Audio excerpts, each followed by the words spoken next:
Social మీడియాలో ఇప్పుడు ఓ topic అందరినీ ఆకర్షిస్తుంది. ఇద్దరు సెలబ్రిటీల వ్యవహారాల గురించి తెగ చర్చించుకుంటున్నారు. ఇంతకీ వాళ్ళు ఎవరనుకుంటున్నారా? ఒక టాలీవుడ్ స్టార్ హీరోయిన్ సమంత అయితే మరొకరు టీవీ యాంకర్ లాస్యా.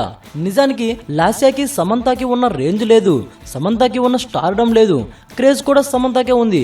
అయితే ఓ విషయంలో మాత్రం లాస్యా ముందు సమంత చిన్నపోయిందని నెటిజన్స్ చెప్పుకుంటున్నారు.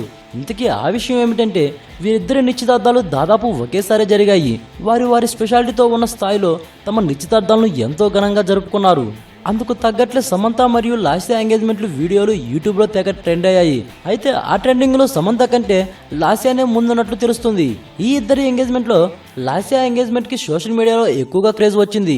లాస్యాకి సంబంధించిన ప్రతి న్యూస్ని లక్షలలో చూశారు అభిమానులు.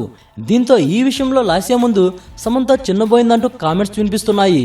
అయితే ఎందుకు సమంత వెనకబడిందంటే అభిమానులు దానికి కొన్ని కారణాలు చెప్తున్నారు. సమంత నాగ చైతన్యాల విషయం అందరికీ తెలిసిందే. ఎప్పటి నుంచో అది అందరి నోళ్ళలో నానుతూ ఉండడంతో ఆ విషయంపై ఎక్కువగా ఫోకస్ చేయలేదని, లాస్యా సడన్ గా వచ్చి ఎంగేజ్మెంట్ ట్విస్ట్ ఇచ్చిందని చెప్తున్నారు. ఏదేమైనా ఎంతో ఆర్భాటంగా నిశ్చితార్థం చేయాలనుకున్న సమంత లాస్యా రాకతో చిన్నపోయిందని చెప్పాలి. ఈ వీడియోపై మీ విలువైన కామెంట్స్ ని మాతో షేర్ చేసుకోండి. అండ్ ఇంకో విషయం, సబ్స్క్రైబ్ చేయడం మర్చిపోకండి.